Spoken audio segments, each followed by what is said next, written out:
பழகும் தலைவர் போர்டை ஏற்றிட்டு வருவாரு. முதல்ல எடுத்து பார்த்தீங்களா? மக்களாட்சி வாழ்க, மக்களாட்சி வாழ்க, மன்னராட்சி ஒழிக சொல்லுவார்ல. நாடோடி ஒன்று படம் பார்க்கலையா? பாருங்க. இன்னைக்கு அப்படித்தான் நடந்துகிட்டு இருக்கு. இந்த மன்னராட்சியை ஒழிக்கணும், மக்களாட்சி வரணும், மீண்டும் எடப்பாடியார் முதலமைச்சரா வரணும், இந்த மாவட்டத்துக்கு நல்லது பல செய்யணும். எல்லோரும் அதுக்கு ஒட்டுமொத்தமா ரெட்டலைக்கு வாக்களிக்க வேண்டும் என்று கேட்டு நல்ல வாய்ப்புக்கு நன்றி விடைபெறுகிறேன். நன்றி, வணக்கம்.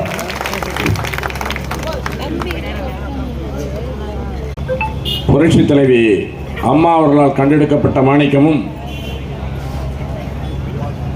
2011 முதல் தொடர்ந்து சட்டமன்ற உறுப்பினராகவும் தொடர்ந்து கழகத்தினுடைய அம்மா பேரவை செயலாளராகவும் சிறப்பான முறையிலே செயலாற்றி கழகத்திற்கு சோதனை வந்த நேரத்திலே நம்முடைய கழக பொதுச் செயலாளர் அண்ணன் எடப்பாடியார் அவர்களுக்கு உறுதுணையாக இருந்து பல்வேறு ஆக்கப்பூர்வமான ஆலோசனைகளை வழங்கி இன்றைக்கு கழகத்திற்கு தூணாக விளங்கிக் கொண்டிருக்கின்ற ஆற்றல் மிக அருமை அண்ணன் கழகத்தினுடைய அம்மா பேரவையினுடைய செயலாளர் அவர்கள் முன்னாள் அமைச்சருமான ஆர்பி உதயகுமார் அவர்கள் இங்கே சிறப்புரையாற்றுவார்கள்.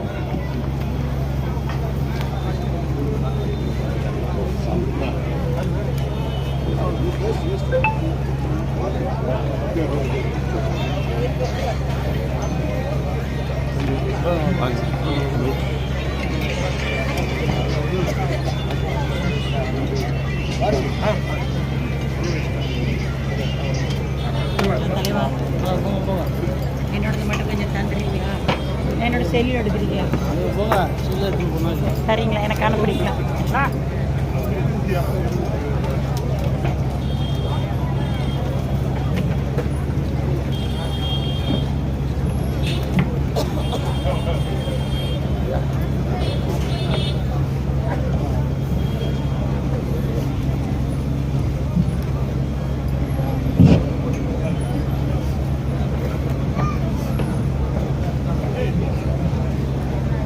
சித்தாபாக்கம் செம்பாக்கம் பகுதிகளில் சில அருமையான மோகன் அவர்கள் அண்ணன் அவருக்கு சால்வனிக்கிறார்.